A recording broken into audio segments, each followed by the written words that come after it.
Now that we have the images all set, we need to send these values to the robot. Since we need to do this in these different if blocks, I'm going to write a function. The function will send the three values to the Arduino, first direction, then the speed of the left and right motors. I'll separate them with commas and end this string with a /n, which is a new line. We'll need to always pass the values in that order: direction, left wheel, right wheel. Now that we've created our function, we're going to call it first from the left. When the robot is going left, the speed is the speed of the right wheel and the left is differential. When the robot is going right, the speed is the speed of the left wheel and the right is differential. When we're going straight ahead, then both wheels are going the same speed.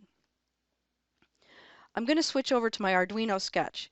I'm starting out here where we left off in Turbo Tinker 25. The first thing I'll do is add the initialization for the second motor. Since I'm passing the values for direction, left and right from the Android, I'm going to set up variables to hold them. Here, we were reading the serial port as a stream, one character at a time. But now I'm going to use this function called readStringUntil, which will read up until it reaches the string I specify, which is the /n. If you recall, that represents a new line, or as we used to say, a carriage return. Now that we have the direction, left and right in the string, we need to parse out these individual values. And I have a function here that you can copy and paste. Just like the function we wrote in App Inventor, we're going to use a function because we need to call it multiple times, and I don't want to have to duplicate that code. So here I'm calling the function 3 times and passing it in the position 0, 1, and 2 because the array starts at 0. I'm going to use the actual serial port, not the software serial, to display some debugging information. No matter whether we're going in forward or reverse, the left and right wheels will go in the speed of the value that was passed in. So we'll set that first.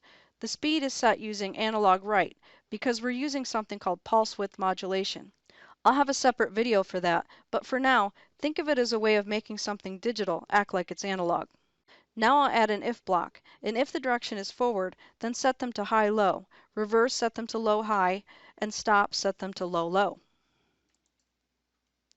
I'm going to go back and document my code, which is always a good idea. We're getting the string from the serial port, we're parsing out the values into variables, doing some debugging, setting the speed, then we're setting the direction, turning them off. There's the start of our sketch. It may not be perfect, but you'll find that with programming, it's a lot of test and tweak and test some more. Let's test this out by connecting to my Kindle using AI Companion. Immediately, I'm getting a divide by zero error. Remember how I was saying that you can't do that? Well, evidently I did it. Let's go back here and here it is. This should be 255. Let's try this again, and now we're doing better.